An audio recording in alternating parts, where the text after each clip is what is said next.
మామిడి రైతు గురించి అప్పట్లో జగన్మోహన్ రెడ్డి అక్కడికి వెళ్ళడం, ఉద్యమం చేయటం, ఆ పైన మామిడి రైతులు రోడ్ల మీద పారబోసినటువంటి మామిడికాయలు దాని మీద కేసులు పెట్టి విషయం డైవర్ట్ చేయాలని చూసిన రైతులు మాత్రం గట్టిగా నిలబడడంతో కొనుగోళ్లు జరిగినాయి. ఆ పైన వాళ్ళకి ఇస్తామన్నటువంటి డబ్బులు ప్రభుత్వ డబ్బులు వెళ్ళినాయి తప్పించి ఆ పల్స్ ఫ్యాక్టరీల యజమానుల డబ్బులు మాత్రం సగమే ఇచ్చి చేతులు దులుపుకున్నటువంటి అంశాన్ని ఇవాళ సాక్షి హైలైట్ చేస్తే, మామిడి రైతుకి అందని మద్దతు ఇంకా 350 కోట్లు ఎగ్గొట్టారు గుజ్జు పరిశ్రమల వాళ్ళు, నేటికి కూడా చెల్లించలేదన్నది.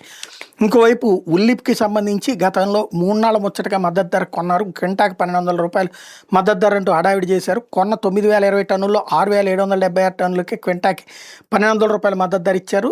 2244 టన్నులు క్వింటాకి దక్కింది 800 రూపాయలే. ధరలు లేక వందలాది ఎకరాల్లోని ఉల్లిని పశువులకు వదిలేశారు రైతులు. 25-26 రబీ సీజన్లో పంటల బీమాకి చంద్రబాబు సర్కార్ మంగళం పడింది అన్నటువంటి స్టోరీ రాసుకొచ్చారు. అయితే ఇవాళే ఆ ఉల్లి రైతులకు సంబంధించి ఎంతైతే ఆ గ్యాప్ ఉందో ఆ అమౌంట్ని అకౌంట్లో వేస్తున్నారనమాట. ఆ నేపథ్యంలో వాళ్ళకందరికీ అన్యాయం జరిగిందన్న కోణాన్ని సాక్షి రాసుకొచ్చింది అనమాట.